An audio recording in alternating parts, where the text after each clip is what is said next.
CEO, Architect Richard Lai, SIA President, Engineer Teo Yann, ACES President, Dr. Richard Kwok, IES President, Mr. Hia Soon Po, Assistant CEO JTC, distinguished guests, speakers, ladies and gentlemen. Welcome to the first session of the BuildSG Leadership Forum 2020 series, jointly organized by BCA, REDAS, SIA, ACS, IES and JTC. The BuildSG Leadership Forum series is a platform for built environment leaders and professionals like yourselves to discuss and share collective knowledge and insights as we champion the advancement and transformation of our sector. Today's forum will focus on IDD and DfMA with the theme Harnessing the Potential of Digitalisation and DfMA, the Way Forward. Before we start, I would like to quickly run through some housekeeping measures. Please note that as participants, you are on mute setting. Should you have any questions or if you wish to add to the discussion, you may do so by clicking the Q&A button on your screen to type in your queries or comments. Do also note that when the session ends, you will be directed to access an evaluation form after you have exited the webinar. Once you submit your survey, you will be able to download the speaker's presentation materials via the website as shown. Without further ado, to start us on our journey today, I would now like to invite Mr. Kelvin Wong, Chief Executive Officer of Building and Construction Authority, to deliver the opening address. Mr. Wong, please.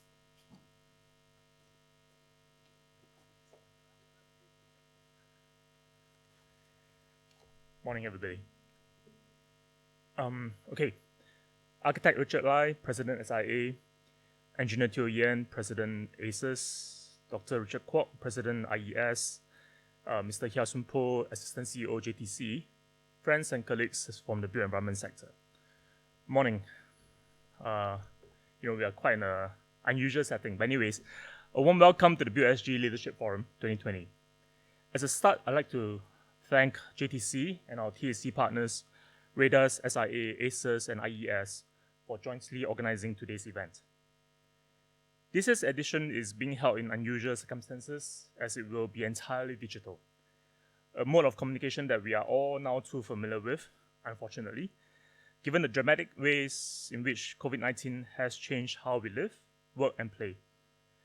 Just as how technology has helped us to resume some semblance of business as usual and allow us to meet virtually like today, integrated digital delivery and design for manufacturing and assembly, DfMA technologies, can help the built environment sector to work more effectively in this new normal. IDD and digitalization technologies are not new to our BE sector. Under the Construction Industry Transformation Map, IDD was one of the key transformation areas enabling the integration of all processes and stakeholders, from design to operations, within a single source of truth. In today's context, IDD, so I'm kind of looking at my audience because they are kind of here. In today's context, IDD and digitalization solutions have become ever more crucial by helping our firms to resume work safely and remotely. As key demand drivers, developers play a pivotal role in driving digital and DfMA transformation of our BE sector. Public and private sector developers must take the lead to adopt these enabling technologies, set benchmarks, and adopt common standards with your value chain partners to foster better collaboration. One example is the Riviera and Fraser Residence Promenade at Jiak Kim Street development by Eastview, a subsidiary of Fraser. With the help of IDD, the developer and project teams have enjoyed better coordination between design and construction, eliminated modeling redundancies, and reduced the time spent on manual documentation. Their efforts culminated in a well-classified as-built model that helped to streamline asset handover and operations. Later, we will hear from the JTC and the Dragages project teams on how IDD can facilitate upstream collaboration to achieve better downstream asset delivery and management, while complemented by the adoption of innovative DfMA technologies. The COVID-19 pandemic has revealed key weaknesses in the BE sector, particularly our dependence on foreign workers. This has led to hidden economic and social costs, such as public health risks and potential project delays. One way to strengthen the BE sector's resilience against the future black swan events, such as the COVID-19 pandemic, is to continue our push for DfMA technologies to become the default method of construction. We have seen how projects have adopted DfMA are better organized on-site, with fewer trade works and on-site workers. This allows for better worker segregation, where some workers could go off-site, minimizing physical interactions and the potential spread of disease, so that the projects have confidence to progress with fewer disruptions. In terms of raising site productivity, DfMA continues to be a game changer. Take, for example, the Valley Spring HDB at Yishun, completed in 2019. It is the first completed PPVC public housing project in Singapore, with all 6 14-story blocks completed within 33 months. Through the adoption of PPVC, the project also yielded substantial manpower savings of about 37%. For DfMA to become an integral part of the way we design and build, BCA will enhance the buildability framework progressively to improve construction productivity, workmanship quality, and reduce our reliance on foreign workers. For now, we will focus on large projects, meaning those with GFA larger than 25,000 square meters, that have more scope and economies of scale to adopt DfMA. We also need to strengthen the capacity and resilience on the supply side. We are putting in place targeted measures to prepare for the rising demand for DfMA technologies and to better respond to any external supply disruptions.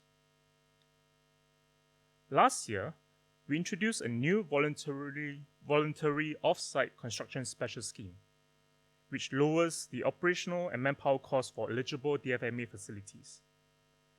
This encourages the shift towards DfMA and reduce reliance on foreign workers in the long run.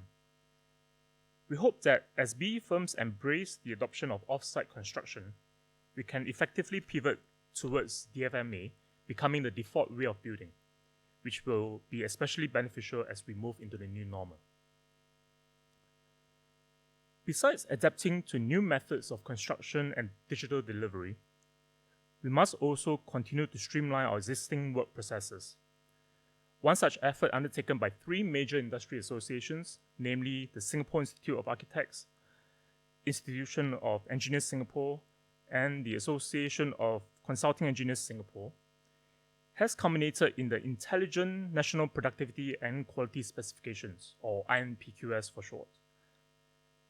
This noteworthy effort demonstrates not just the collaboration between our TACs, but also between TACs and government agencies such as including BCA, HDB, JTC, and LTA. In a nutshell, iNPQS is a cloud-based digital platform that contains a national standard set of specifications for the architectural and engineering works. By harmonizing these building specifications via a common platform, iNPQS can improve productivity and quality throughout the design, procurement, and construction process. With iNPQS come a standard set of base technical specification from which architects, engineers, and quantity surveyors and builders can easily take reference. This not only speeds up the drafting process, but also reduces abortive work, discrepancies, and conflicting requirements. This base specification have been reviewed by more than 140 appointed domain experts and verified by the Specification Advisory Committee, comprising representatives from government agencies and industry. As the base specifications are hosted in a cloud-based digital platform, multidisciplinary teams can come together to compose and coordinate the architectural and engineering specifications for each project. In addition, iNPQS can integrate specifications with Building Information Model, BIM, and product information. To encourage adoption, iNPQS will soon be pre-approved under the Productivity Solutions Grant, so that SMEs can enjoy a subsidy of up to 70% for the subscription cost. I hope this will encourage many SMEs to start adopting iNPQS. Reflecting on the lessons learned from this COVID-19 pandemic, more than anything else, it has strengthened our collective resolve to quicken the transformation of our BE sector so that we can become more collaborative, integrated, and resilient. As Confucius once said, our greatest glory is not in never falling, but in rising every time we fall. In times of crisis, organizations with strong leadership will prevail. Steadfast, savvy, and strategic leaders are needed to steer the industry through uncertainty, discover new opportunities, and guide their teams to emerge stronger. On our end, BCA will continue to facilitate leadership development platforms to help groom BE leaders of today and tomorrow. I am glad to announce that the inaugural Lead Summit will be held early next year. This is a milestone event that will bring together industry leaders across all levels to discuss how we can work together as a sector to continue our transformation journey. I hope everyone here will set aside some time to participate. With that, I wish you a fruitful session today as we explore ways to harness the potential of digitalization and DfMA the way forward in this new normal. Thank you.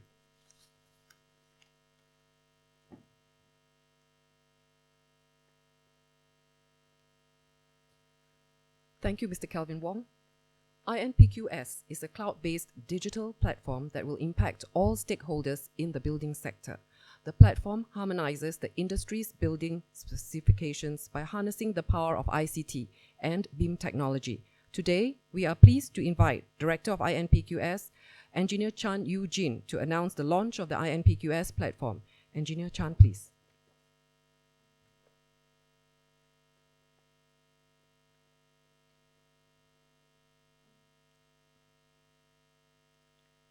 Good morning, ladies and gentlemen.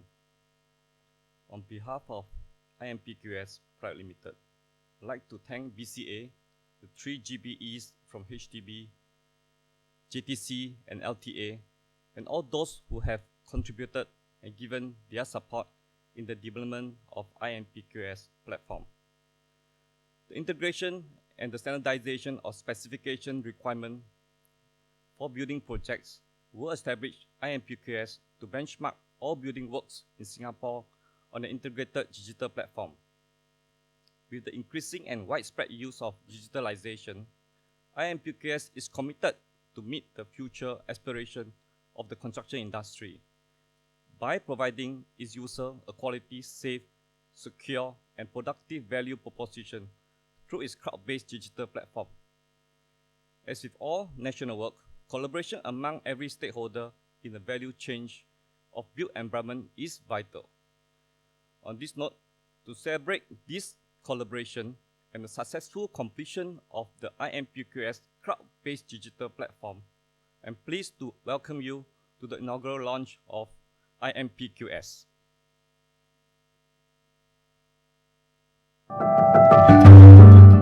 iNPQS is Singapore's first cloud-based productivity platform developed for the building and construction industry. Shaping the future landscape of Singapore involves a monumental amount of moving parts. Our architecture has progressed quickly, but our processes have not. iNPQS and our partners recognizes that there are gaps in our workflow. iNPQS is intent on maximizing efficacy for every project's lifecycle by streamlining collaborative communication with a constantly updated specifications that every user has access to, from developers, architects, engineers, contractors to suppliers. We recognize each one has a vital role to play in materializing a project, and our aim is to have everyone speak the same language, have the same code of practices, and have a dedicated space to collaborate with one another.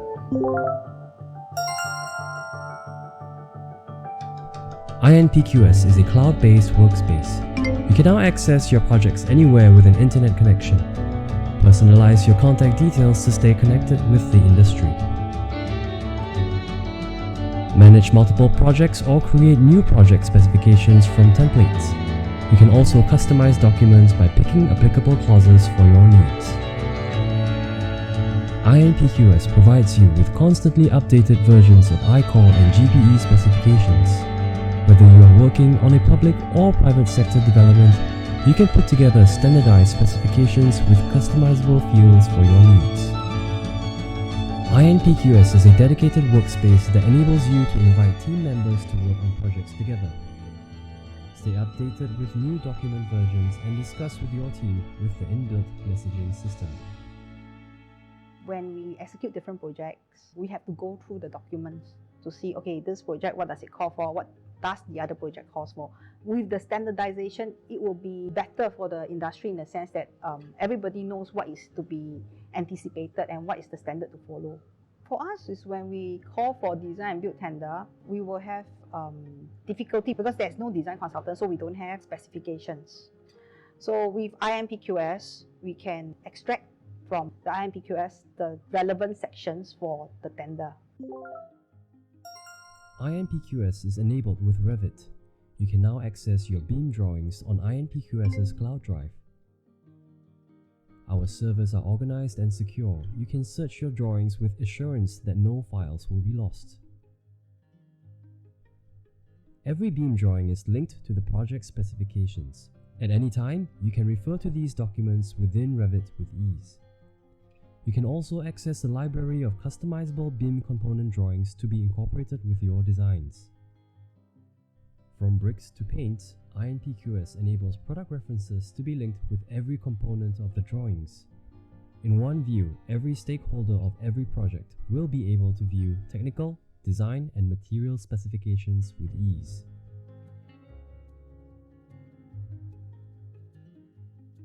From my experience, I believe we can save more than 50% of the time. Every project we do it manually, and we work with different QS, so the specification also slightly different. So there are some inconsistency. At this moment, there is a lot of fine adjustment.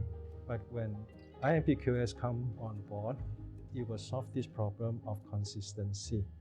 Then one standard set of iNPQS that can be applicable to different typology of project, and with some minor modification that will make the process much easier, and it will definitely save time and save manpower costs. These are the main benefits that we can derive from iNPQS.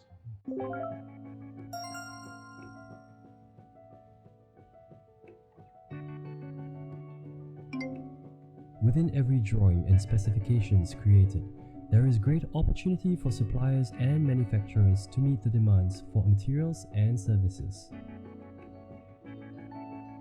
iNPQS enables you to list your products and services with an in-depth detail, so that decision makers can determine the most suited materials to meet the demands of every project.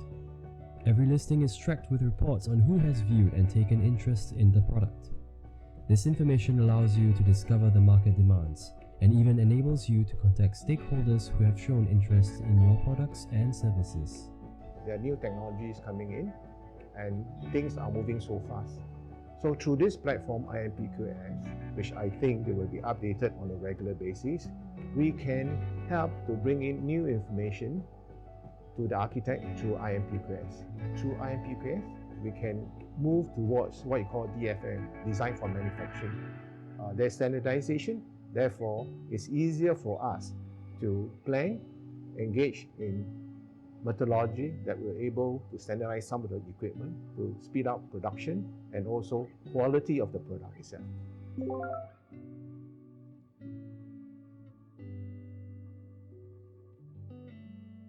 The key thing of this iNPQS is provide a common understanding of the work. They provide detailing of the work processes, how do you assess the works and so on. And this is lacking in current system.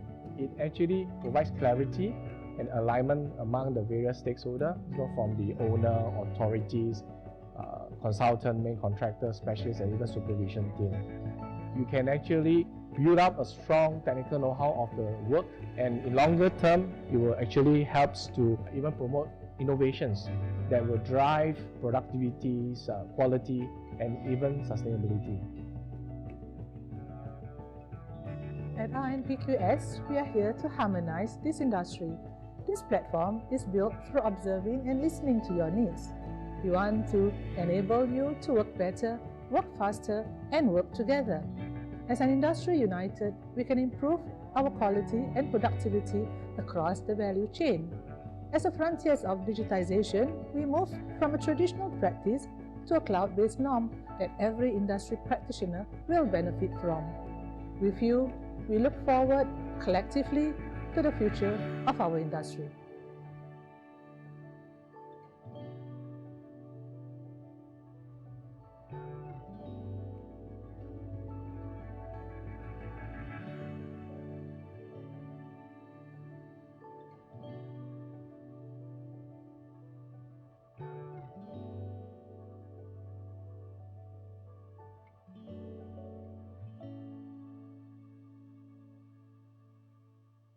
Thank you.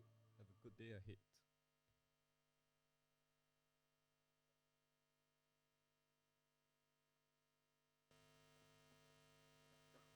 Thank you, Engineer Chan. Our first presentation for the BuildSG Leadership Forum today is titled iNPQS Digitally Transforming Specifications in the Construction Industry. This will be a joint presentation by Architect Lai, SIA President, Engineer Teo Yann, ACES President, and Dr. Richard Kwok, IES President. May I invite Architect Richard Lai to start off the presentation, please?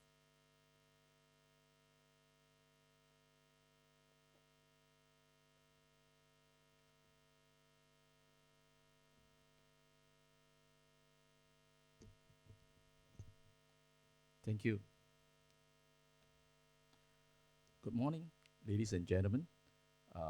Engage, digitalize, and transform, EDT in short, is our manifesto for the term at SIA. To engage is how best to restart safely and to adapt to the new normal. To digitalize is the tool for progress and continuation. To transform is what we need to lead the fraternity through this time, and what better time to therefore launch iNPQS than now. iNPQS, which stands for Intelligent National Productivity and Quality Specification. It's a cloud-based platform which enables easy access for the preparation of project specification for tenders and contract purpose. It is a digital platform that is independent and adaptable to current and future design software and a cloud-based BIM-enabled specifications. The platform system allows architects, engineers, and specification writers to create specification for reference standard template which can be customized to suit each individual project. It is integrated with BIM technology and with links to the latest products and Singapore standards.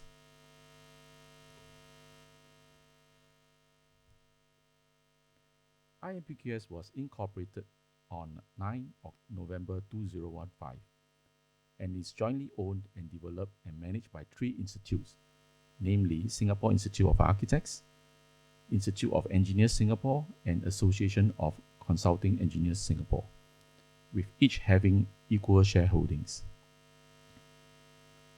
Since the incorporation of iNPQS, the company has actively engaged BCA to review the objectives of iNPQS to enhance its capability and suitability to keep pace with the rapid changes in the construction industry.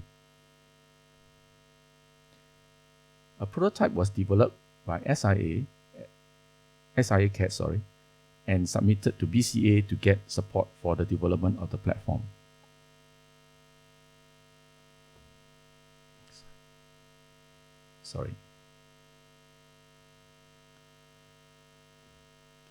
iNPQS Private Limited, together with SIA CAD and the IT service provider for the iNPQS Private Limited, has since embarked on the project to set up, commencing in March 2019, discussions with the industry in May 2019, appointment of domain expert and reviewer from September 2019. Regular steering committee meetings, work group meetings, and specification advisory committee meetings were conducted to drive the development of iNPQS platform.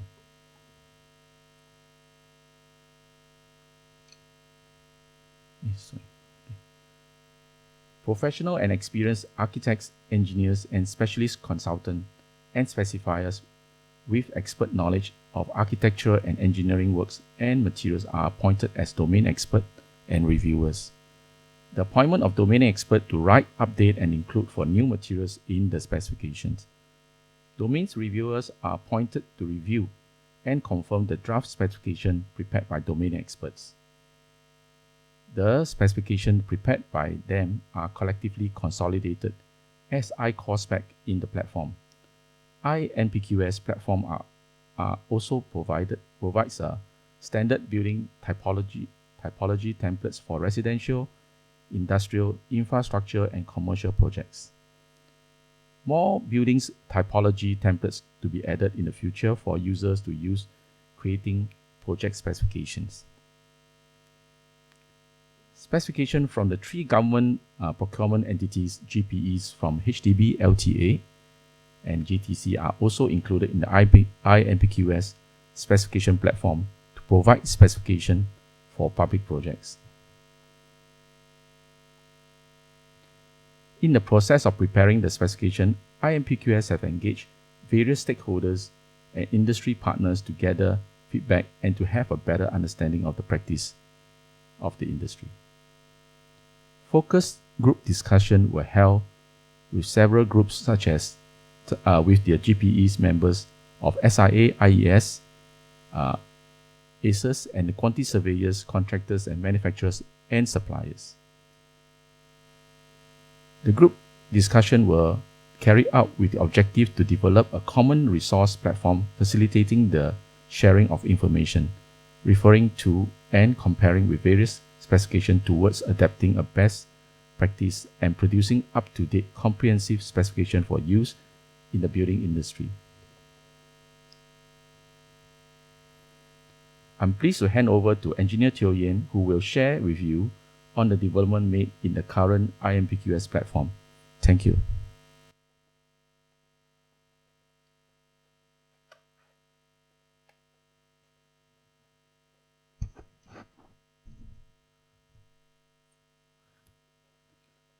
Good morning, everyone. I'd like to thank Architect Richard Lai for his earlier message. As we all are aware, the iNPQS uses a central cloud-based storage system. With this central storage cloud-based system, it will be available to us on demand via internet 24/7. But of course, you must first be a subscriber. The cloud-based application does not require any installation and is platform independent. iNPQS is conveniently available to us on desktop, laptop, and even mobile devices.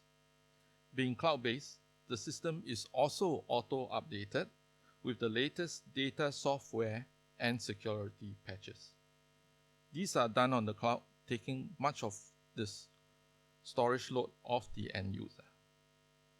The iNPQS database not only hosts the iCore, but also the latest copy of the GPE specification templates. Changes made by GPEs, if any, will be published on the iNPQS.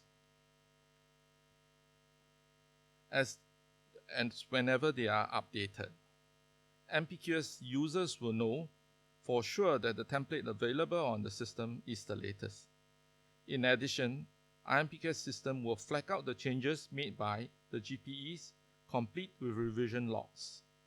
Each revision is clearly revised with date stamp.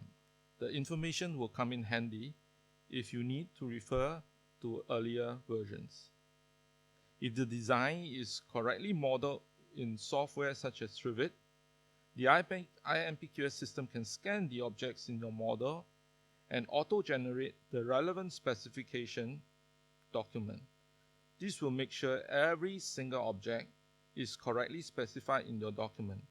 With this linkage, users may then query an object for the relevant specification and vice versa. When the model is revised, the linkage will automatically update when it's resynced to the iNPQS, capturing any removals or addition. For a multi-user system, audit trails and access control are of great importance. Every single user action made to the document and record is securely logged. You may, for instance, query the system for project record creation date, changes made to the record, who opened and accessed the record, complete with username and date stamp. Audit trail information is access control, only available to those with proper security clearance. Depending on the access level assigned, each user function access to iNPQS system may vary. User may be assigned to perform different tasks within the same system, and as and when needed, the access rules can be easily amended via the online tools. The iNPQS is a multi-user, multi-discipline system within an organization. Users are able to share, coordinate, and collaborate at different levels and on the same workspace. The same applies to team members within a project. For instance, the document can be shared among team members, and they can also comment, review, or provide input. Robust audit trail and access control features are in place to ensure data security and integrity. Application programming interface revolutionize and open up limitless possibility for software expansion and development. With this flexibility, innovation, and creative third-party software developers will be able to add more features and functionalities on top of the iNPQS platform. Ultimately, we are aiming at creating a new ecosystem beyond specification document. With this, I end my sharing. Thank you.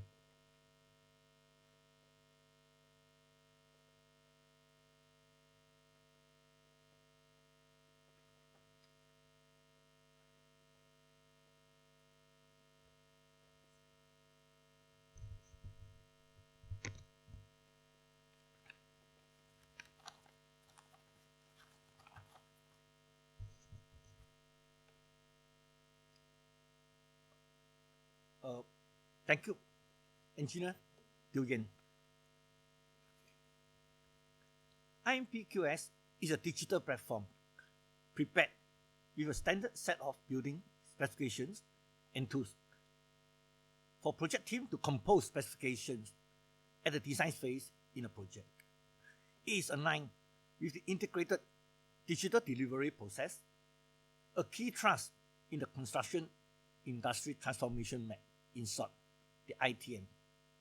This includes designs, fabrications, and assembly on site, as well as operation and maintenance of building to transformation the construction industry. This is done by creating a high value added workforce trained in the use of latest architecture, engineering, construction, and operation technologies. The platform is created for the purpose of integrating work processes and connecting different stakeholders working on the same building project throughout its life cycle. iNPQS aspires to achieve a full digital capability required in integrated digital delivery, in short, the IDD, from design phase to its next phases of fabrications, constructions, and asset delivery. With its current ability to integrate the building information modeling, in short, the BIM, environment to the project specifications and e-catalogings of suppliers, manufacturers, product data. iNPQS see numerous possibilities of how it can be further developed to serve the construction industry in Singapore and beyond. I would like to share 2 future plans that iNPQS can undertake.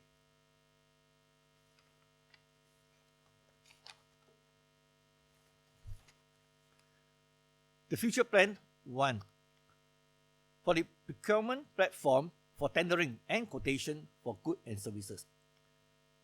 iNPQS as an online e-procurement system by leveraging on the BIM and specification information make available. The system is a bit sensitive. Make available on the platform. Workflow of purchase, requisitions, tenders, bid evaluations, approvals, and automated issuance of purchase order. Thus, removing the pain point of manual procurement processes in purchasing, sourcing, and approval. The use of iNPQS through cloud-based technologies, we see increased productivity in design and construction of building environment by providing a single, up-to-date source of project specification data accessible by all, thus enabling new levels of efficiencies and collaboration across building supply chains, while also reducing the risk of mistakes and duplications.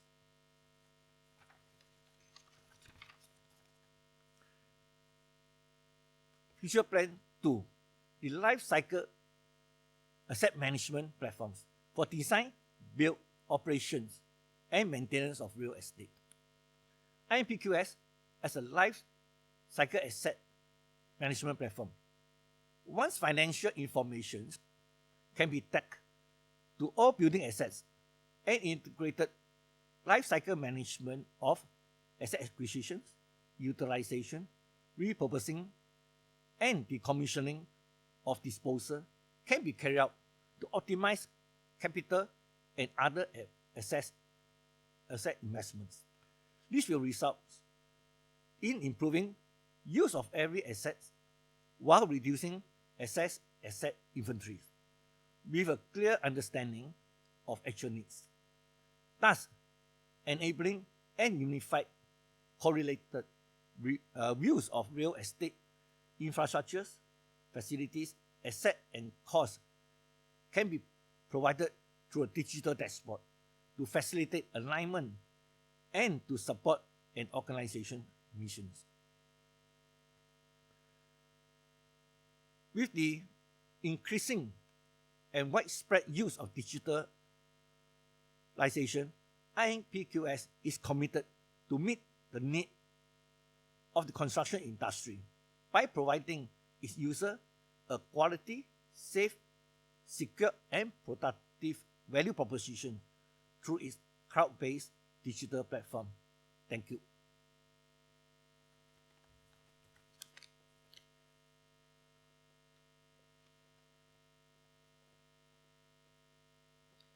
Thank you, Architect Lai, Engineer Teo, and Dr. Kwok for the joint presentation.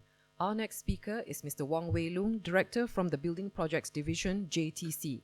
The title of Mr. Wong's sharing will be Delivering Kranji Green through IDD-DfMA. Mr. Wong, please.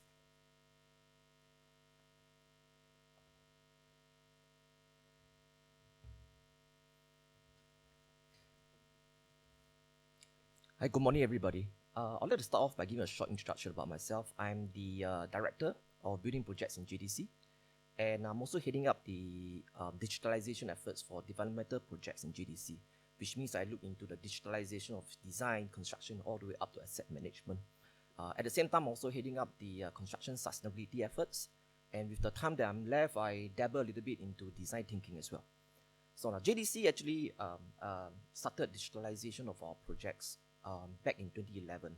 In 2015, we decided to reconsolidate our efforts to look into how digitalization can deliver values to our organization. So today, our building projects are digitalized to varying degree, and one of those projects will be Kranji Green, which I will actually present to you later. And this year, we have already started the digitalization efforts of our infrastructure projects. But before I go into the specifics of Kranji Green, I would like to talk about I'd like to give you some context of digitalization in JTC, and that will actually explain to everybody why and what we do for digitalization for our projects as well. So JTC started off more than 50 years ago. While our mission statement, our mission actually remains the same, our challenges continue to mount today. Other than the expanded portfolio that we have to manage, we have to continue to strive to meet the evolving needs of our industry partners. At the same time, there is also a growing need for us to develop our buildings and also to manage them more sustainably amidst rising costs of operation.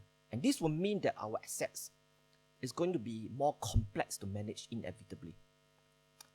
What does this mean to us? So there are two things. Basically, we have to relearn how to do more with less. And number two, we have to learn how to do better with less. And it has become apparent to us that we cannot continue to do the things that we have so comfortably been doing for the last many years and expect us to meet all these challenges head on. And as Einstein said, that is actually madness. Okay? So, and that's the reason why digitalization has become more of the strategic piece in everything that we do in JTC. So what is digitalization? Now, I'd like to take the opportunity today to debunk the myth that digitalization is about the adoption of technology that we can buy in the market today. Because if that is the case, then digitalization will be a very expensive endeavor for every one of us. In fact, we should be looking at digitalization from the perspective of the usage of essential data and information that is built within our design processes to meet our business needs. And at the very core of digitalization must be about our people. It must deliver values to our people. It must improve the way that they work. Because if we can actually achieve that, we can actually elevate the values in which our organization can deliver to our customers. So, as I said, digitalization is actually forms every part of what we do in JDC. And that goes up the same with the digitalization of our developmental projects. So for our development projects, we are not only looking at digitalization from the design and construction stage of things. Okay, we are looking into digitalization from the perspective of the creation of the assets, all the way to how we manage our assets. We even look into how we want to use digitalization to improve the user experience in our assets as well, and all the way up the rejuvenation of our assets eventually. But today, I will only talk to everyone about the design and construction part of our digitalization efforts. So, when we talk about digitalization of developmental projects, all of us has been always talking about BIM. So, I also want to debunk another myth that BIM is all about, that digitalization is all about BIM. No, BIM is one of the tools in digitalization, although it actually forms one of the core, it's actually one of the core tools in digitalization. And when everybody talk about BIM, everybody talk about 3D. So if you only want to talk about 3D, I think BIM will be the worst tool that you can use. If you want to only talk about 3D, then we should be talking about maybe 3D Studio. We should be talking about SketchUp. In fact, if you want to look at digitalization from a data-centric point of view, we should be looking at BIM from the perspective of building information management rather than building information model. In other words, BIM is actually a vessel of building information where everybody can come in together to collaborate within a single source of truth. So, back in 2015, when we reconsolidated our digitalization efforts, we created our employers' information requirements. Basically, what we actually tell our stakeholders is, this is the data that we want from you, and this is how we want to receive the data in terms of format, etc., etc. And this is how we want our data to be represented in mediums like BIM at every stage of our projects. So we actually standardize everything, and we tell everybody that this is the common language that you have to talk to us when you come aboard our projects. Now, with that information requirements are set up, we relook into our digital use cases. Basically, this is the IDD part of the things. We look into how do we want to do our design better. How do we want to make sure that our manufacturing and fabrication can be done better, and also our construction can be done in a safer way with higher quality as well. Okay, and that goes all the way up to asset management. But that is not enough. By defining information and by defining use cases is not enough. We also have to establish a platform whereby all the information can come in together, whereby people can come in together to collaborate. Quite a lot of us has been collaborating in projects over emails, and all of us know that emails has a lot of issues. So we actually created a platform. We actually call it a common data environment. We call this platform the Optimus. Optimus means one program to integrate many user systems. This is where most of the project activities are centralized and where people can come in and collaborate over the data that is transacted through this platform. And eventually, we are going to expand this platform into a connected data environment where we actually connect to various systems within JTC and make sure that data is actually interoperable. So, this is how we define the end-to-end digitalization of JTC project. First is about the information requirements. We specify that. We specify to all our stakeholders, this is the digital use cases that you have to actually deliver in our projects. And we set up a platform for all our stakeholders to use for free, okay, to collaborate throughout the entire project. So, Kranji Green is an example of how we actually translate that strategy into projects. I would like to take the opportunity here to actually introduce the partners that we're working on in this project. I think it's very important that everybody knows them, okay? The consultants is actually Architect 61, KTP, JRP, and DLKPK. And we also been working with our, the main contractor is BuildSG. So Kranji Green obviously is situated right up at Kranji and is situated beside one of our development that's still under construction called TMAC. It's about 135,000 square meters in GFA and is situated in a very tight construction site of about 5.4 hectares. Okay, so this is a snapshot of the IDD strategy for Kranji Green. It starts with how do we want to collaborate digitally through Optimus. And quite a lot of collaboration is also done within BIM as well. So you also talk about how we want to translate desk to field and bridge all this together. And also some of the strategies that, some of the digital initiatives that we put in, for example, VR. For example, how do we want to track our fabrication digitally? And also, how do we want to use reality capture technology to capture the as-built information? I will go into all of these initiatives a little bit deeper. But the first principle that we agreed on at the start of the project, and for every of our project, is that we owe each other our own successes within the project. And that is very important. So everybody agrees that digitalization requires full collaboration between client, consultant, and contractor. Okay, a lot of conversation has been circled around architects and engineers saying that the contractors are not so competent in digitalization, and contractors are saying that architects and engineers' design is actually does not allow them to build. But rather than we focus our energy on that conversation, we should be focusing our energy into how do we want to collaborate more effectively within each other.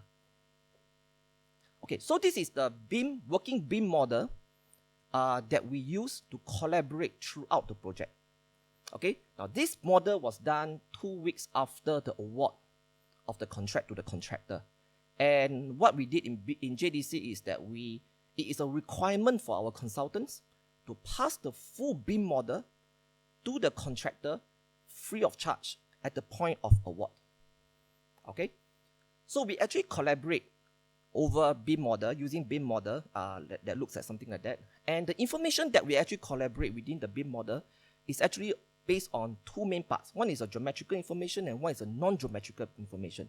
And if you look at the amount of non-geometrical information that we collaborate within, is actually 60 to 70% of this BIM model.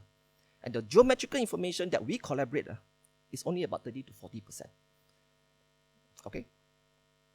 So, as I said, Optimus is our CDE that we use to centralize all our project activities within. So a lot of our documents, for example, RFI, etc., are actually approved, commented within Optimus. We are also using Optimus to manage our safety and our quality of our construction. So with all this information going inside, we are able to trend our projects and drive project performance. For example, who is actually holding up a document approval? And why is this document always late for approval? And we are not only tracking our consultant and contractors, we are tracking JTC as well. So if I am late, Optimus will actually show up that Loong is late, and hence I need to go in there and make sure that the things that require my actions are resolved. Okay? So one of the things that we have actually realized is that the transmission of information within Optimus can actually be improved by 30%. It's much better than doing it over emails. And of course, everybody knows about this thing called iSession, or we actually call it integrated concurrent engineering. There are a lot of papers, theses published about ICE and VDC, but we actually simplify it by saying that iSession is nothing but a technical discussion that is conducted using BIM. And the 2D drawings that is used in these iSessions are literally 2D drawings that is extracted from BIM. And so the team has been going through iSessions every week to discuss all their technical issues. And since they are all so used to it, we can actually, we are able to transit through our circuit breaker and our COVID-19 period much easier. Okay? Okay, so this is actually what we do for part of the things that we do for iSession, which is a lot about clash detection, a lot about services coordination. So those people who are actually who are actually very experienced in construction industry will actually know that there are a lot of efforts that needs to go into preparing reports and etc. to actually get into some of these sessions. So since everything is collaborated within BIM, all the issues are actually generated within 2 to 3 minutes over a click of a button within the BIM. Okay? Okay, this is a model-based construction sequencing. We all know about this, but the difference that we are actually making of this project is that we don't only do this sequencing at the start of the project. We actually review this model, this sequencing, every month to make sure that our construction is still carried out efficiently. So this is actually one of the models that is done at the start of the project. Okay, I'm not here to show you that everything is perfect. I would like to go into the first minute of the model, which if you realize, you actually see the staircase going up faster than the staircase core. So rather than we allow the construction to go ahead and we literally look at our Microsoft schedule or Primavera schedule, we actually look at it over a model. So with this, we immediately ratify the schedule and the construction sequence immediately. Okay, so this is actually the benefits of the 4D sequencing. We are able to identify critical phases and resolve potential schedule conflicts immediately.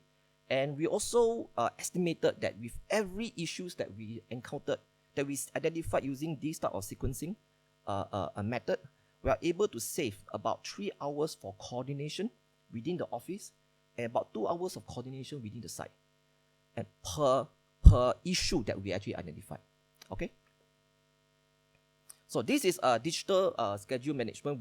This is something that we have been working with one of the Singapore startups called LeanPlan.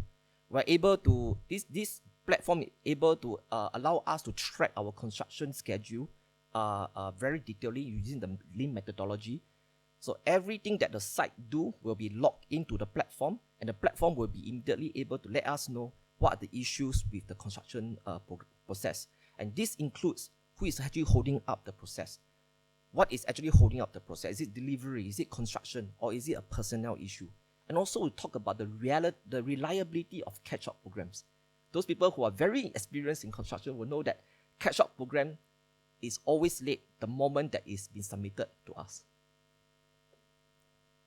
Okay, now, a lot of things have been talked about virtual reality, but we need to look at virtual reality from the perspective of the correct application. We use virtual reality, I would like to pause here. We use virtual reality to look into things like, for example, our PBU, okay, to coordinate everything within our PBU, and to actually allow people to understand the spaces, etc., etc. If you look at the image over here, that is actually our architect using the VR to actually review the PBU mockup. This is a digital mockup. So one of the things that we realize is that if you look at this, our soap dispenser is actually placed wrongly.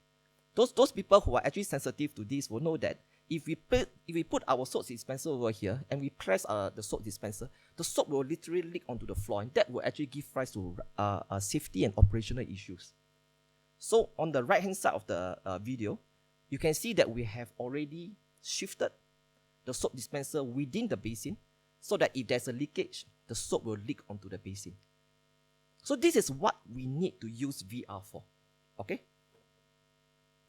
Okay, I will not go into this too much, but basically you can actually see the time savings if we actually collaborate within VR.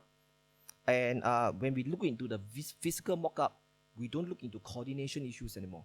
We literally look into workmanship. We literally focus onto how all the materials come together, the look and feel of it. Okay, since everything is coordinated in BIM, for example, the PBU, everything now, all the 2D drawings that's required to be generated for fabrication are automatically generated from BIM. So I will say that 60 to 70% of the drawings can actually be generated from the coordinated BIM model for fabrication. And this has immense benefits. For those people who actually know, what we usually do is that once we actually look, when the contractor receives the construction drawings, they will actually translate down to fabrication drawings. And within this translation, there are actually a loss of information. And then once they actually convert it to a fabrication drawing, they will actually pass back to the consultant, the review, and that can be a very long drawn process. So for this, all these processes has been cut down because everything is well coordinated within the model. Okay, so there are immense benefits to save cost and time. And if we save time for our people, we can actually allow people to take on higher value work. Okay, we not only stop at generating fabrication drawing from coordinated BIM model, we actually take that further by translating that to tracking fabrication of the materials, of the elements. Okay, to all the way up to when the elements has been fabricated, to when the elements will be installed onto the construction site. Okay, and this is, I'm only talking about PBU. We have actually applied this to precast elements, all our beam slab columns. We also use this methodology to coordinate our structural walls, our windows, etc., etc. So this is just one benefit that you see for the PBU. You can actually multiply that to all the other elements that we applied this technology to. Okay, we have also applied this to coordinate our MEP as well. So now we actually coordinate our MEP in a 3D environment, and we can actually immediately translate these coordinated services to fabrication going forward. Okay, now BIM depth-to-field integration is actually very important. We have to make sure that everybody who actually construct the thing actually complies to whatever that we have originally intended for. Okay, so one of the things that we do today, our contractor and the consultants do today, is that they actually bring the BIM model to the construction site using iPads. Okay, so if you look at this image, our contractor will immediately know how does it look like even before it's constructed. Okay, we can even do measurements using the BIM model, so that we can actually immediately verify the dimension of the construction site. We can even look into detailings, like for example, what are the materials and the connections. Okay, and we can also use this to verify our MEP as well. Okay, so this is one of the depth-to-field application that we did in Optimus. This is a form. We actually created forms to manage our safety, and we have actually also converted the BuildSG form for SMM inspections into digital forms within Optimus as well. Okay, so we're also using the forms to manage quality, to manage defects, and this is if you can see the video, this is something that we have done. When the defects is immediately is found out by the inspector, they can actually log all this information within their iPhones or within their Android phones. They can then immediately assign this defect to the person that's in charge, and the person then will immediately after he has already rectified, he will respond back to the inspector and say that I have already rectified this, and the inspector can then use his discretion and say, okay, I accept that it has been rectified to my satisfaction, or it has not been rectified, please go and do it again. So all these are coordinated within the forms. It need not to be coordinated within many emails or many different type of medias. Okay, I do not want to talk too much about drones, but we actually use drones images to track our construction on a monthly basis. Okay. A lot of things has been spoken about reality capture as well, LiDAR, as built. But I want to also share that we are actually looking at it a little bit differently. If you want to look at LiDAR, photogrammetry, etc., they're actually extremely expensive technology. And since it's so expensive, we need to know how do we want to use the data from this reality capture technology to further what we do in construction. Okay? So what we do is that we use the LiDAR imagery to collaborate our as-built. Our as-built are actually built up progressively during the project. So our LiDAR capture, our reality capture, is done every month. We are actually using this information to manage our quality as well.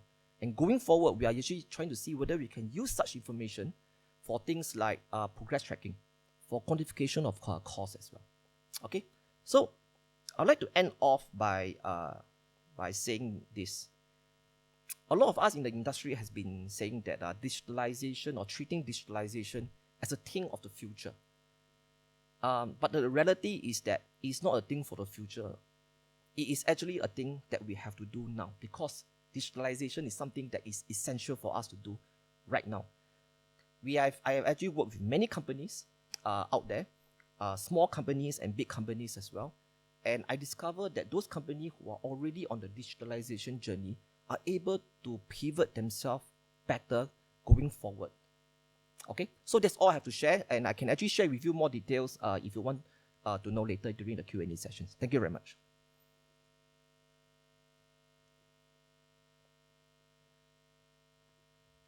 Thank you, Mr. Wong.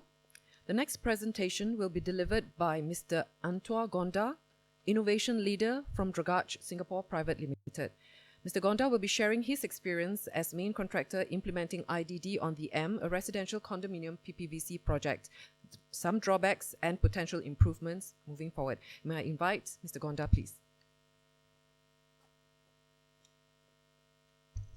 Thank you very much.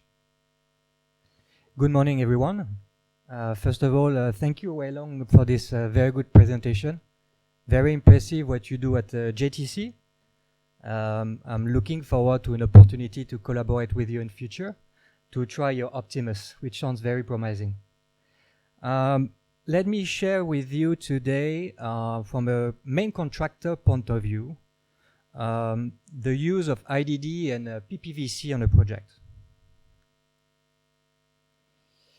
Okay, Dragages Singapore, we started our journey, PPVC journey in 2014 with the Crown Plaza Hotel extension at Changi Airport. Since then, we have handed over the Woodley Nursing Home for MOHH in 2016 and the Clement Canopy condo in 2016 also, using different PPVC system. We are now busy working on 5 ongoing projects, both all PPVC, with a few of them to be handed over next year. A quick word about PPVC production. For those who may not be aware of the step-by-step, 3 main steps to build a PPVC module. First, you have the carcass of the box, which is made of steel or concrete and needs to be done on a yard off-site. Off-site means outside your project. And then you've got the fit-out stage, which is basically where you put all the finishes inside, up to roughly 80%. This is also done off-site, usually in a factory. And then you transport your module to site, you lift it, and you install it on the building. I'm not going to go through in detail IDD. I think it has been pretty well covered in the previous presentation. So let's look at the design stage, our experience, and maybe some learning points from design stage. Okay, the first part of the design of the building is done by architect, consultant, and clients together to do the massing, the concept, and up to schematic, where you define the lines, the architectural lines. you define for a condo, for instance, the size of the unit, the type of the units, and the rough geometrics of the units, right? And this is done quite early because clients want to submit their BP, their WP in order to start the project as soon as possible, which makes sense. So once this is submitted, it's possible to review, but not so easy. You have your showroom starting with your marketing, your sale, you have buyers coming, and it's really hard to move things around anymore. So pretty much at WP BP building permit, your design is pretty much frozen. Okay. At this stage, the PPVC vendor or the main contractor is not yet involved. We come in now, later on the schematic 100% and design development, detail development, where we're gonna do the PPVC demarcation. So basically what it is taking the architectural layout and start drawing boxes, modules, to ensure that we can deliver 65% of the footprint of the tower in modular construction. So this is where we work hand in hand with consultant, architect, and clients to make it PPVC friendly. And then this is some lesson learned and some feedback. It's sometimes we find some difficulties to make it, let's say, PPVC friendly in order to take the most benefits out of PPVC. PPVC is about modularization, it's about standardization, it's about repetitiveness in order to increase productivity. And we end up sometime, no choice, with some difficult boxes, challenges in terms of modules. So on this slide, you can see that from a very rectangle modules, which is perfect and very standardized and optimized, we came up sometime with having to build some modules which are different angles, very odd shape of balconies, or even with a module without sides, so you have to reinforce it with steel reinforcement temporarily because there is no beam or there is no column there on the corner. So non-typical modules is difficult for us after to manage. On this also, the lack of standardization, meaning to say in a project you tend to have too many types of modules, means too many types of molds, and every time you have to change your production line for new molds, you waste time basically. And molds is expensive also.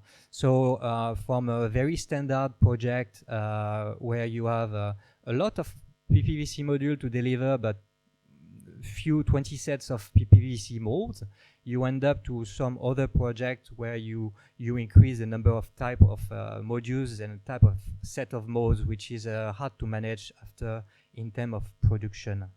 Another example is PPVC designs have its own requirements when it comes to structural strengths and to so sometimes it comes hard to make it fit in the design of the project, which again because maybe of late involvement from main contractors or PPVC vendors. Like in this example, you see there is two modules with very odd angle shape close to the bomb shelter staircase. Simply the reason is the code doesn't allow it to stitch any modules on the bomb shelter staircase core wall. So we had no choice but to create these really odd angles and to have a concrete slab around it. So this could have been maybe catch earlier in the design of the project, so it's more buildable. I'm not gonna touch on this one. I need to catch up on time. So when it comes to design tools or digitalization of the design, I think it was pretty well covered by JTC, but just to say, there is many tools available on the market when it comes to 2D, 3D, 4D, 5D, augmented reality, You can work on the cloud-based basis to share all the documents. And basically, if the whole stakeholders involved are on the same level, you can have a design, a review, a coordination, even a document insurance until FCD, full construction drawings, full digital. That's the best case scenario, but you are as strong as your weaker link. And it happens that some of the teams, you have people who are maybe more used to paper. And then you go back to the old school way, which is moving a paper from one office to the other, which defeat the purpose. So one comment will be to try to work on that angle. Sorry, this way. So just to on this design stage, some learning points. Yes, really, if you can't get your PPVC vendor early at design stage, at least to really be careful of the PPVC friendliness of your building, because after it's money, time, and you defeat the purpose of PPVC. A solution will be to create, and I think it's in line with iNPQS, to define a design database of standardized object library for modules, which will help consultants and client and architects to build a PPVC-friendly buildings. So it's easier to design a PPVC-friendly builder in order to build it faster and better. Again, on the last point, I believe tools are there. You just need to find the good one for you. But it's more on the change of mindset to some stakeholders, to leap of faith to new technology, leap of faith on design tools, because again, you are as strong as your weaker link. We touch on the construction, fabrication. Again, a lot of tools available now that allows to have all stakeholder aware and involved on many processes on site and at the factory, whether it's health and safety, whether it's quality control, punch list, or even a production follow-up. So there is a lot of tools available. Lean Plan Do can do, and there is a few other on the market. What is interesting is for PPVC is to be able to have a so-called factory setup where you are able to define some steps, some tasks, and then you follow them on the real time on big screens. And this information is available to all to see if you are ahead, behind, and to see your site can see what's happening in your factory, which is quite good. All this with QR code and all this with tablet and phones.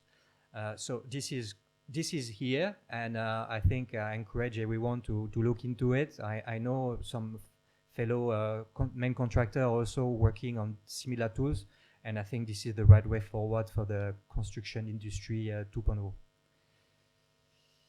Yeah, and the best of it is with all this data, you can use it, you can do data analytics nowadays, and with that you have more insight of what you did in order to plan for future or to correct on the spot if you see something happening. So the use of data is more important nowadays than the data itself, I would say. Okay, some drawback of PPVC and digitalization. Drawbacks is off-site creates a split in physical space between productions. So instead of having everything built in one site, now you have 2 or even 3 sites of production. And this, of course, naturally comes with a coordination issue. So you have to pay attention to that, because this happens. Instead of one team, you have 3 teams to coordinate. And another one is we have our own precast yard for PPVC in Malaysia, and we are, I mean, it brings vulnerability when it comes to MCO or frontier shutdowns because of COVID-19 or any other issues. So you have to pay attention to your supply chain and maybe to diversify your supply chains in order to cope with any borders issue. Two solutions to that. To the first one, for the coordination of multiple sites, digital tools are perfect, and I think a lot of people are thinking about lean management and collaborative tool. I think JTC was also working on that, and that's the way forward for us too. So we have a digital tool we are trying now on the M, actually, to coordinate sites virtually with many different tools of lean management. You can see on the screen the famous post-it tools, but there is many others. So remotely, you can have 3 teams in the same room for 1 hour doing their lean meetings, which is quite great. We are looking forward to develop this further. Another one, and it's linked to the border closure. We still have to produce, we still have to bring modules in, however people cannot move. So that's difficult for inspections, for RE, RTO inspections. And we really want to see more, it's coming, but to see some virtual inspection. I think the technology is there. Some other industries are doing it. We are yet to come on board in this type of inspection, virtual or inspection, but I think we should look into it. So my two takeaway or lesson learned, I believe aside the generic platforms to follow your IDD, your production in a digital way, the collaborative control planning tool and the lean management is the way forward, the next step. And I think I'm not the only one thinking about it. And also for the virtual inspection, quality control, QA/QC or RE/RTO, to find a way to make it flexible, virtual, so not to stop us to move forward and use the technology to continue moving forward even in difficult times. Thank you.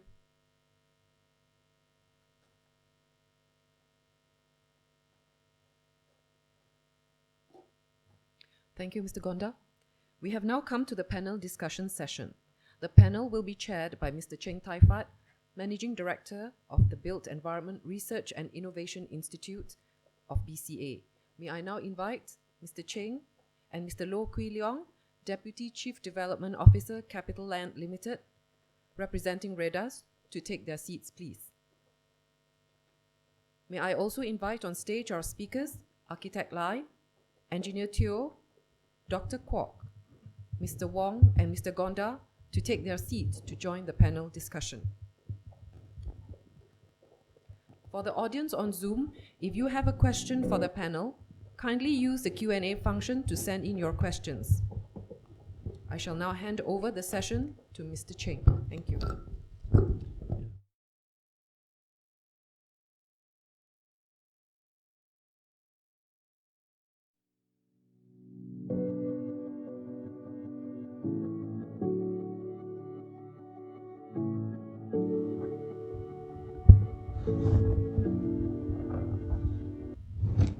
Okay, good morning, everyone, and welcome the speakers to this panel discussion.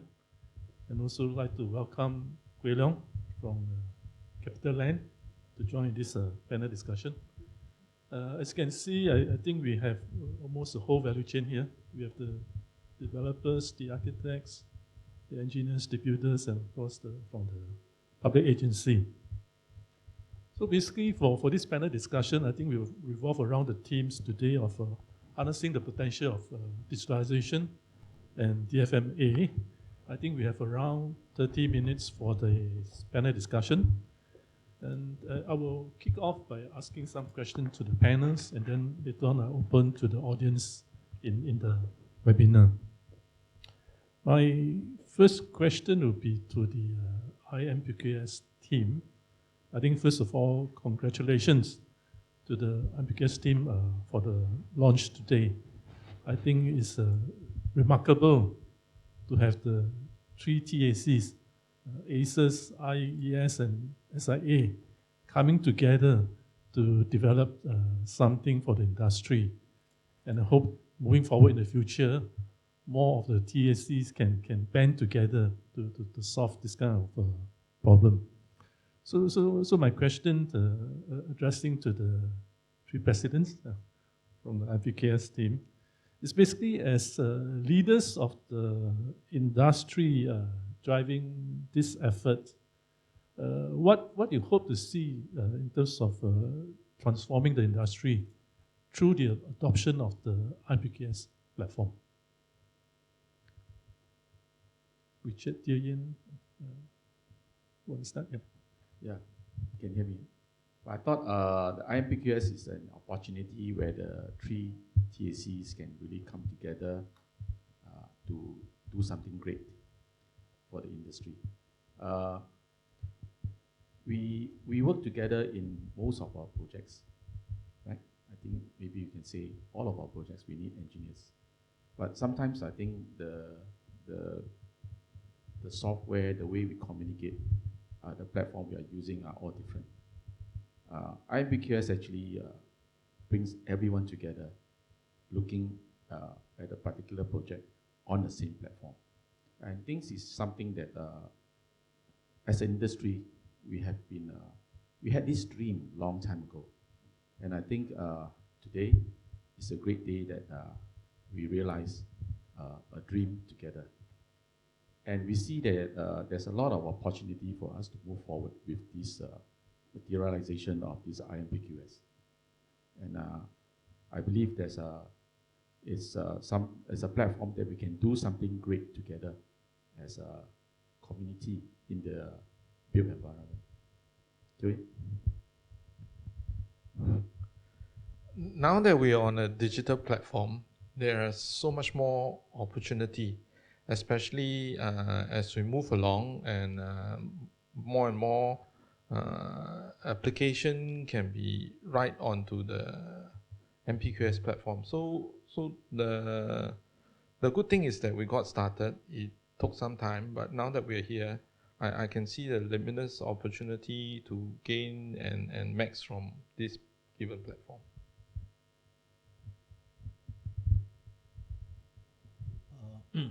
For IES, we strongly believe that in this area of collaboration is to create a common platform so that we can harmonize, standardize, and digitize all the work processes to enhance the building industry as one team. And especially in IES, we strongly believe in building up technical competency. Definitely through this community, we could actually learn from each other. And on top of it, in IES, we work very closely with the Standard Singapore for setting up a SDO, Standard Development Office within IES. Currently, we are providing support services and to build and establish standard in building construction. On top of it, also in the railway standards.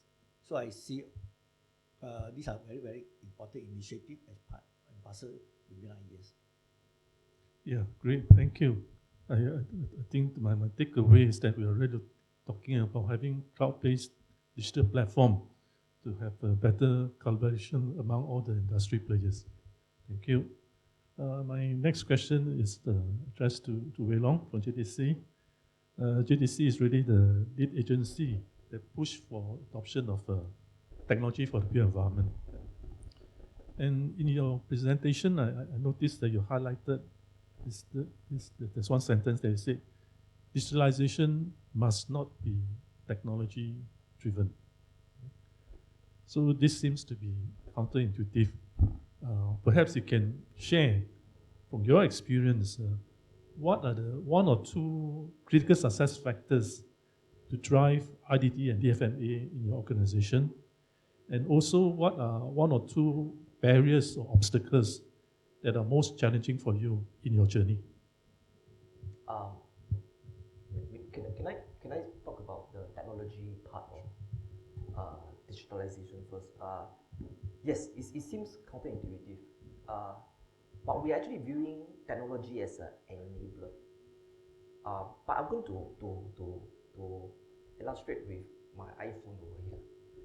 We have actually categorically put this iPhone in as a smartphone. We actually say that this is a smartphone. We actually use this every day, but in essence, would you know what we are actually using this iPhone for?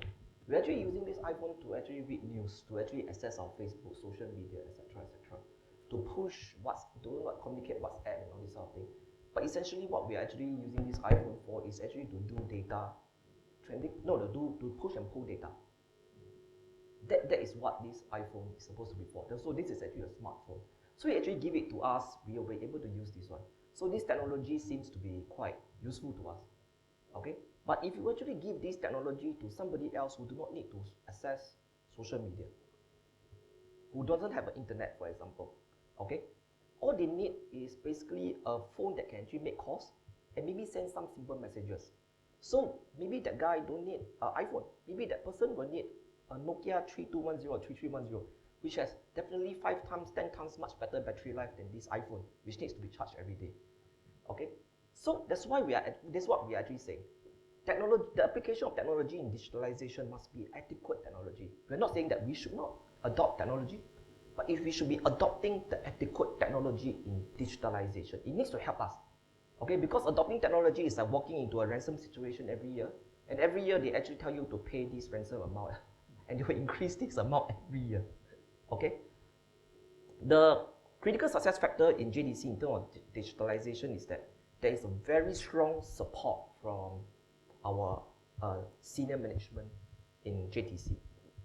It pushed all the way down from chairman, all the way down to everybody that's working in JTC. And one of the factors is that we need to also recognize that there will be failures along the way. I wish I have time to actually share with you the 10,000 failures that we have to reach whatever that we are trying to do at Kranji just now. And because all these failures are tolerated and allowed, it allows us to actually grow and adopt digitalization. Okay? So the other thing that we are also pushing up as well is actually a ground up movement. So we have set up community of practices within JTC, sharing of the digitalization efforts that every division is doing and aligning everybody. Okay? One of the big difficulty in implementing digitalization is culture. It's basically going through fears that people have that digitalization will take away their jobs. So I keep saying that digitalization will not take away your job if you have an open mind to continue to develop yourself. In fact, digitalization will elevate your job. It could even bring you higher salary if you adopt digitalization. Okay, yeah. Thanks, Wei Long. So for change management, it seems that we really need leadership from the top management, and I think we certainly need a lot of buy-in from the ground as well. Okay, good. My next question is addressed to Antoine from Dragages. Thanks for the insights, sharing of the experience and pain points on using IDD for PPVC. And I also understand that Dragages is part of this global network of construction-related companies in BOE construction. So from your perspective, in comparing what we do here in Singapore, what do you think are one or two strengths that we should drive or enhance more? And what are those areas that we can learn from elsewhere and apply here, based on your so-called this global experience here? Okay, yeah, every country is not at the same level in terms of digitalization and optimization of the construction industry. But Singapore, I would say, clearly you have a pilot on the plane. There is a roadmap. There is strong actors. The whole community, as you see here, is mobilized, and there is a strong push by the construction industry. You got fundings which are not available everywhere around the world. So you're doing everything to make it happen. So I would say you are an example from what I can see in terms of pushing the whole industry to step up. Now the industry is a mix of people, mix of small company, big company. I'm coming from a quite large group, so innovation is part of our DNA. So for us is normal. You innovate or you die in a kind of at the worldwide level. So for us it's easy. I understand for smaller firms it requires a bit more effort, training, support, and I think GTC, BCA, and all the association is doing a lot. Also, maybe have program dedicated to SMEs to help them, because I think they are the one having the hardest time to move up. One thing which is helping a lot in Europe or other developed countries to step up, ramp up, is the skill of the labor. In France or in Europe, we have skilled laborers. They are tech savvy as much as everyone here per se, which it makes easier to bring the technology to the field. The supervision, the foremans, even the workers, it's easy. I mean, it's quite normal. It's like using an iPhone and all the app. In Singapore, we are not yet there. I mean, as my own experience, I don't want to say everybody is the same, but we still face in the implementation on the ground difficulties. It can be language, it can be technology savviness, but yeah, there is still a step to do here where we can improve. Thank you. So it's important to have an overarching strategic plan to drive all our efforts. I think you also bring out an important point of the need also to build up capability across the different level of the personnel in the industry. Thank you. And my last question is actually to Kwok Leong. I think he's a very important man. He's basically a key client. So because I think he's from CapitaLand, so you have a portfolio in Singapore as well as many portfolios overseas. So my question to you is that in terms of delivery of project and the end product, how do we fare in terms of the Singapore industry against some of your key projects outside of Singapore? More from the angle of what are the things that we can learn from others to apply it here in order for us to execute better. Maybe you can share with us some of your experience. Yeah. Thank you, Taifat, and good morning, everyone. Well, I can share with you the experience from the perspective of a developer, particularly CapitaLand. Let me start with Singapore. For Singapore, our journey in the IDD and digitalization started 2017 or earlier thereabout. I was just talking to Kwok Leong and we are just mentioning about the Jewel project. For CapitaLand, we have already got onto the IDD platform for all our major projects in Singapore. All our major projects, we will want to go on IDD. And we have partner, I think since 2018, partner BCA to do this. So moving forward, all our projects will do that. I think the question is looking at how these are introduced in the various 4 pillars of the IDD. We noticed that the design stage is pretty much advanced and is very matured in that area with consultants and so on doing the design, which is very good. But for the manufacturing, the DfMA side, we can see more progress in here. Certainly, we have not, from CapitaLand side, adopted extensively like PPVC and so on, but certainly prefabrication, precast work is already incorporated in our design. So that is what it is. In the construction stage, we have seen a lot of contractors are already on board. So real-time ICT, smart technology, they're all incorporated, which is a good thing. What we are facing is the last stage, which is the facility management, the asset management. We are still looking and trying to find ways how we can collate all the information that we have got in the various stages and then bring it towards the FM stage, That is a process that we are doing. But obviously, IDD is a journey. I think all of us here are working towards it. But certainly, it's a good progress. For overseas, I can speak, for example, in India. One lesson, very important lesson learned is that whatever is applicable here may not necessarily be something that you should apply lock, stock, and barrel in a country like India or in China. Even in a country like India, every cities are different.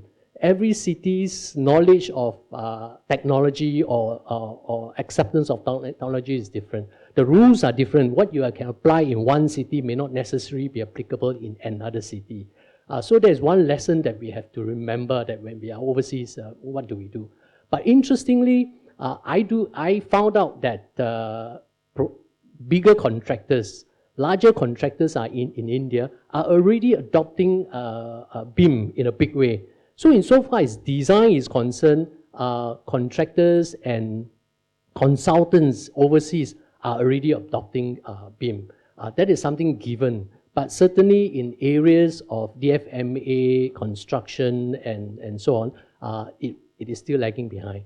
But certainly we are seeing more of that coming. I mean, in fact, on construction side in India, for example, ICT technology, real-time technology, equivalent to Novate, Hubble, and so on, are being used now. In fact, the contractors themselves develop their own software to do that. That helps us a lot because we are operating from, say, Singapore. And how do we communicate with them, and being efficient in doing so is very important to us. So that is something we have seen overseas, and that's something that we would want to see that progress further in future. Yeah. Thank you. I think it's very encouraging to see developed by CapitaLand embracing IDD and DfMA. I so hope that more developers in Singapore can also follow our footsteps. So, okay, we have quite a number of questions from the audience. Maybe the first one here is about, are there any organization changes made during the change process towards digitalization? And this is addressed to JTC and Dragages. Yeah. Pick up these questions.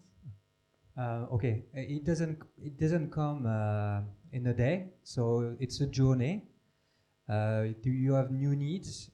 You need some trainings.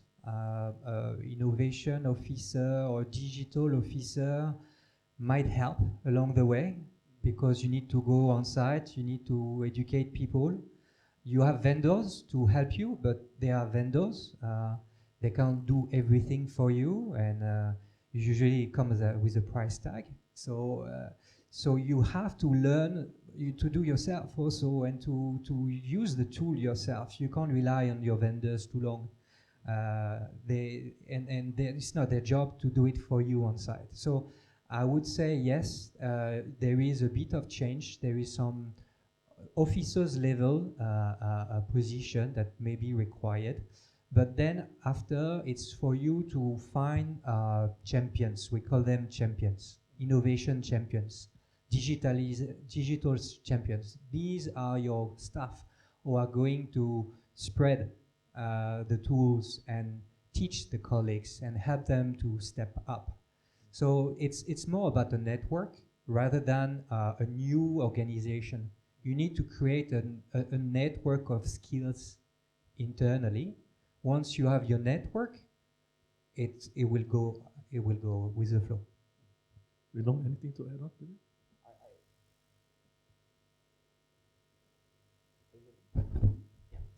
I fully agree with Antoine. Yes, in fact, if you look at digitalization, what we are really looking at is actually organizational change. It's fundamentally about that. We talk a lot about changing processes, actually. What we do, there will be people who are resisting. Some people will be coming on to us and say that, hey, don't teach me how to suck an egg, literally. But the thing is that eventually we have to prove to them that processes needs to be changed, and when we change the processes, it can actually help them in their work. Take away the bureaucracy, for example, help to elevate the value of their work. So there is a lot of process change. We have also set up a department of about 8 people to actually drive this change as well. And that department is called the Digital Built Environment department. And these are my champions. Yeah, they are the one who actually go out there and show people, hey, no, it's not so difficult and it's not so scary. Okay, and then we actually use the word over here, over at GDC, they spread the digital love to everyone. Yeah, and this change, like I said just now, has to be supported. Is actually very well supported all the way up to our chairman CEO level. Yeah. So when we actually have that, it's easier for us to do all the changes that is actually required. A lot of training as well. I think there's one question on training. A lot of training, a lot of building up new digital skills.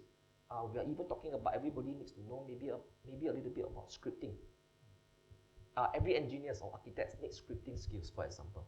So yes, there will be changes to the organization. And you need to be able to be brave enough to brave that storm. Yeah. Let's move on to the next question. What is the panel's view on implication of IDD and DfMA on small-scale projects? You want to take a shot? I have one of my good friends is actually an architect operating a small architectural firm. I've been telling him, you need to actually get on board IDD, etc., etc. And I think he's getting on board already. I think IDD will be beneficial for small projects. It should not be limited to only big projects. We don't look only at IDD helping consultant or client or whatever it is. To be honest, I've also operated a small little consultancy firm last time. If I have IDD, if I have BIM, I would be able to communicate everything that I have designed better to the client. Okay, client will actually understand your design intent better as well. It will actually improve your value now. We talk about DfMA. A lot of DfMA we talk about economy of skills, repetitions. So for smaller projects, we haven't yet to really look into driving DfMA in a large scale in smaller projects yet. So that one I cannot comment as of now. Yeah. Maybe Taifat, I can just add on to this. I think IDD is given. I think we all need to get on board, whether you are small or big. The question is the scale of the project, and also we have to balance costs against the other benefits. I think we all got to remember, I think we are also into the business. So, but having said that, one have to look long term. You can't look at it today. In the longer term, you know that everybody is going to be on IDD, and how do you get on board to be competitive? Today you may not be competitive, but in the future you have to be competitive because everybody is getting into that. So to us, the balance of costs, the benefits of time, savings, productivity, and something that you have to balance it. You know, I think that is a trick in working on that, both here and also overseas. Yeah. Thank you. Yeah. Maybe something else on this. I've actually met a couple of small architectural firms. And I'm actually amazed at how they actually view BIM. And I actually asked the boss later, hey, why do you actually do this? You know, because a lot of small firms are actually saying, hey, this is going to increase my time, this is going to increase my cost, etc. And this architectural firm that I've spoken to, they're actually saying no. The first day that we start our concept design, it will be in BIM already. Okay? So it started off with a 5-man team, and they eventually now they actually downsized to a 2-person team. And they use BIM for throughout their entire project. And they make sure that the partners that they actually work with, the engineers and contractors, actually use BIM as well. So I asked them, why you do it? And they actually say, survival. Simple as that. If I don't do it, I can't survive. Yeah. So just to share with everybody. Thanks. Yeah. So move on to the next question is related to iNPQS. I think there are 2 questions here. First is iNPQS free for all to access and use? That's the first question. The next question is, how does the iNPQS platform coordinate the 3 discipline models geometrically? Okay. I just share. The short answer is, sorry, it's not free. You need to subscribe. But the long answer is actually it has been the built environments it's in the built environment interest to have iNPQS, a common platform, but we could never get it off the ground because it needs collaboration and it needs money. Individually, it will be difficult for the association to do it. So the government came in to assist and give us seed money to get this started. But ultimately, we need to keep it alive. So we need the subscription to upgrade, to run it. We need to make it into a sustainable solution. So, for that, and it will also benefit the industry because now you don't have to do your specs on your own. It's now all in a central body. It is coordinated, it's centralized, everybody buy off. So it's worthwhile paying for that service. As for the integration of services among three disciplines, it's getting more and more clear to everybody that we need to work closer and closer together. And of course, more and more of it will become collaborative, and there will be greater and greater impact on it. As of now, this is just a specs. But moving forward, coordination of drawings, detailing, etc., will get involved. So the opportunities to make it more and more relevant and useful to the industry will be there. So watch for it. And for this to happen, we need the funds to get it going. Thank you. Okay. Richard, anything you want to add on? Yeah. I agree with you, Yann. Basically, I think nothing comes free. Okay, we need the resources to actually keep the information updated regularly, and so for it to be relevant to our practice now into the future.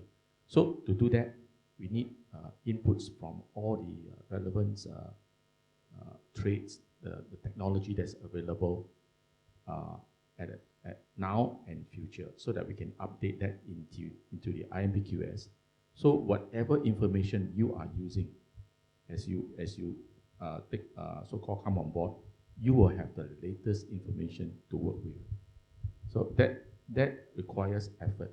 That's why there's a team in iNPQS to constantly look into this aspect of the development to keep it updated for the user, so that the user don't need to actually go around to look for the latest information that they need to incorporate into the system. So let iNPQS do the work. Another iNPQS question. How do developers plan to incorporate iNPQS into their EIR? EIR, I think, is the employer's information requirements. It's almost like a tender specification. Yeah. So, okay. While the iNPQS specs is now basically running on 4 specific, meaning the HDB, the JTC, the LTA, and the iNPQS core spec, we have developed a baseline platform. But that doesn't preclude any project to add their particular specs into the document. So when any project got onto this platform, they can choose from any of those 4 cores and use it as a base. And then they can add on their particular requirements in the supplementary. So at the end, all the requirements of specific end users will be captured. I mean, right now, it's not common that we do air conditioning for lifts, but some developers like to have aircon in their lifts, so it will become particular to that project. Right, so that's how we are resolving the differences that may come out from a specific project. Okay, with this question more on security. With digitalization taking place, how important is security being considered, especially when having data on cloud with various common data environment platforms and with data centers hosted in offshore countries and not in Singapore? Maybe Loong, are you able to? Yeah. Very important. You know that government take a very strong stance in data security in Singapore. So there are only certain category of project that we can actually put on our data platform. But luckily for us, most of the project can actually be put on the data platform. But when we actually engage our platform vendor, we actually have to put in the government, the IN8 requirements into it. That has certain requirements on where the data should be hosted. Every year they need to do a penetration test and all this sort of thing. So yes, it is very important, but projects like, for example, top secret, confidential projects, these are the projects that are unable to be put onto the cloud or collaboration. Antoine, you want to share something? Yeah, it's critical. Data is the new gold, and so it needs to be protected and well protected. So I think everybody wants to put its own data protected. For site, I would say the information, unless if it's a confidential project, construction site information, I don't know what you can do with it. Who will be interested about it? But it's more about safekeeping and not losing it and being able to retrieve it. But for financial information, for human resource information and all this information, which is also digital and in the company, yes, of course, it needs to be protected. Okay, thanks. Yeah. Okay, this question probably also directed to Kach. Are there plans to introduce robotics in construction sites to mitigate labor shortage, especially for tasks such as housekeeping and material movement? I think JTC also can answer to that one with your painting robots that we're looking forward to see one day in action in our sites. Yes, it's coming. It's a matter of time. A lot of people, very smart people all around the world are looking for the best suitable solution when it comes to robotics. So it's coming. Now, how fast? It's costly. It's expensive. So again, we have to look at which project and on which scale do you want to use this kind of robots. We did a test for tiling robots because in Singapore we have a lot of tiles, and it was quite interesting. But we are the 4th version now. It's working, but again, it's bulky, it's expensive. You need engineers behind, so it's not yet ready to go. Painting robots, I think there is a few on the market. It's coming also. So I think it's a matter of time. In Europe, we are doing tries on 3D printing for housing. It looks promising again. I think in the next few years, you will see more and more projects using 3D printing and robotic to some scale. Now to replace 100% or even 80% of your workforce yet? No.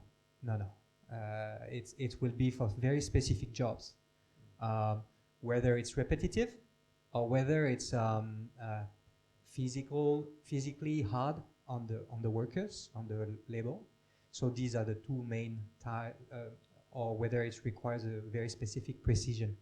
That's the 3 categories of work that slowly we will see robotics, but it won't replace the entire worker force on the project. From GDC perspective, yeah. Is it okay? Sorry, I've been told that my mic is a bit soft. We have actually implemented painting robots, for example, onto our projects. We have implemented housekeeping robots as well. And if you go to JDC Summit today, not only in construction projects, if you go to JDC Summit today, you will see a couple of robots running around, cleaning up our floors and all this sort of thing as well.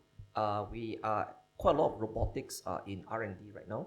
We are working with GovTech to implement Spot Mini onto our projects. You can walk around our projects, do LiDAR scanning, and hopefully help us to improve our safety and quality management. But what Antoine said is correct. Everything comes at a cost, and we are not going to replace our construction workers. In fact, we hope that with robotics, they can actually concentrate on doing higher value things rather than picking up rubbish and doing housekeeping and all this sort of thing.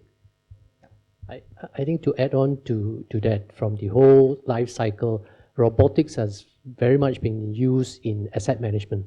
So like a lot of our assets, cleaning, even security now, we are looking at using robots. I think that is something that we see coming, and that is something that I think is possible. But going into construction, I think is still a long way to go. And we'll see. I think, we'll start with all this IDD, digitalization, and hopefully that will bring us into robotics in future. Yeah. I think we have about another 5 minutes. Before we wrap up, I have actually one burning question.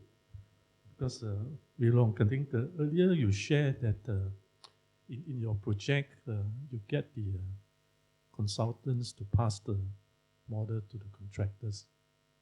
So my burning question is actually, what do the contractors actually do with the model? And I also want to hear from Dragages, if a consultant passes a model to you, what do you actually do with it? Loong, you want to share first? Sorry. I think my contractors only tell me the things that I want to hear. After I go to, what we understand is that most of our contractors do not use our consultants model for their construction. Most of them literally took the model, they understand the model, and they rebuild the entire model themselves. Yes, it's important that we pass the model to the contractors. It's important because we want the information to flow through. But I think the conversation, we should actually move beyond that. Because a lot of contractors, the fundamental thing is a lot of contractors told me that I cannot use a consultant model for construction. I have my own way of construction. So this is what I'm going to do. Okay, so Antoine, I'm not sure what are you. Okay, there is two aspects. First of all is the liability issue. We don't get the BIM model every time. It's pretty rare or uncommon because contractually clients and consultant and architect rely on plans, 2D plans, drawings. This is the base of the contract. The BIM model itself is much more complex and you have more ways to look at it. It's not like per se 2D black and white to set. This is the base of the contract, right? So the BIM is more complex. So that's one issue. So if everybody is agree that this more complex platform is the base of the contract, maybe we can move on. But it's not always the case. Second of all, why we build our own? It's because tender stage, we've been asked to do a lot of work and the BIM model is not given to us. So we have to build something. So why don't you continue using the one we built rather than jumping to another one? Again, some fine tuning in the process we can work on. Thanks. Yeah. So to wrap up, I think I'll ask the same question to all of you. What is the final piece of advice or takeaway that you want to give to the audience? Loong? We have this analogy in JTC. There's this story about a Japanese soldier who kept fighting World War II in Taiwan. He doesn't know that World War II is already over. And he kept fighting the World War II until, if I'm not wrong, until 1980s. When his ex-commander actually went to Taiwan and tell him the war is already over for the last 40 over years. So the things that we always tell our people is this: don't be the Japanese soldier. Okay? Because the minute that we discover that the war is over, we are already too late. And in terms of digitalization, I just want to emphasize one last thing is that it's not a thing of the future. To many businesses, it is an existential question that the businesses are already asking themselves. A lot of things can be done through digitalization, but I'm not saying that it is the panacea to all our issue. But it will definitely certainly help us do our work much better. I think the key takeaway is that we should not remain status quo. We should always strive to improve. And whatever we have here are just some tools. And we should continue to explore what that tools that's available now can do for us. If the existing the tools that's available now is relevant, can it be improved? Can it be better? Now, things are things we should always question ourselves. Can we do better now? Don't remain status quo, because the world is moving. I think that's what my late boss used to tell me. If you are not moving, you are behind time. Right? So we have to continue to move. All right, that's my takeaway. From this exercise that we have, and also from IDD and DfMA, at the end of the day, doing any given project, it's all collaborative. We need to work together to get things going. The question that Taifa asked about, can contractors use the BEAM model from consultant? It's been asked on many platforms before. Maybe we need to sit down and ask ourselves, can it be done? And if can, we should do. But if it cannot be done, maybe we just have to let it go and then move from there also. So we really need to work together to get things going to a certain level. Thank you very much. Through this forum, you can see that the consultant have one view, and JTC, who actually, to me, because I'm currently with SMRT, we always view ourselves as operator, but we must respect our regulators. So we should work as one team, and end of the day, we need to align any whether process or system or standard. I think the key thing is will be good that all can to discuss and align, so that we need not to make additional duplication of work. Being contractors who pick on a contract through JTC and have to align with their consultants' set of specification will be quite challenging. And also, one thing is for SMEs, I have to say that ESG is very kind actually on robotics area. There are many grants that actually can assist the SME to apply and adopt robotics technology. So I think this is an avenue whereby we can upskill the entire building industry. And also through iNPQS, we can make it a good platform whereby we give every big or small organization a good level playing field to adopt standard and to deliver higher quality and productivity in their work. Yeah, I totally agree with all the tech. Just be open-minded. Don't lose faith. And if you need help, reach out to government agencies which are really helpful in that sense. I think it's really important, and maybe start small and focus on what's the quick wins, we call it. Start with quick wins, and then once you get into the rhythm, it gets easier along the way. Hi. Personally, for me, I think perhaps it's a common theme among all of us is to the need to adopt a progressive and innovative mind. I think that is very important. That would apply to everybody, every stakeholder in the industry, whether it's a developer, consultants, contractors, and so on. I think we need to be seen to be progressive and innovative. I think that's why we are here today. And that is also important for the survival of the industry. The thousands of people who are listening in, and especially the young ones, they want to see that we are progressive. And when I look at contractors' proposals and so on, we always want to be wow and to be excited, and what are the values that is brought to us on the table. And to do that, you need to think of new ideas, you need to be progressive, you need to adopt change. I think that's what it is. So I think that is a key message, if any, from my side. Yeah. Thank you. So did you wrap it up very well? Yeah. So I think thank you to the panel for the insights and sharing. I think for those in the audience, I think there's quite a number of questions that's not answered yet. I think these questions should be collated and answered in the same web link for the presentation materials. Okay. So with that, thank you everyone for joining the panel discussion. Thank you. Thank you. Thank you, panel members. Please remain seated. This brings us to the end of the forum. On behalf of BCA, REDAS, SIA, ACES, IES, and JTC, I would like to thank our distinguished speakers and panelists for being here with us today. To our webinar participants, thank you for joining us today. After exiting this webinar, you will be directed to access an evaluation form for today's session.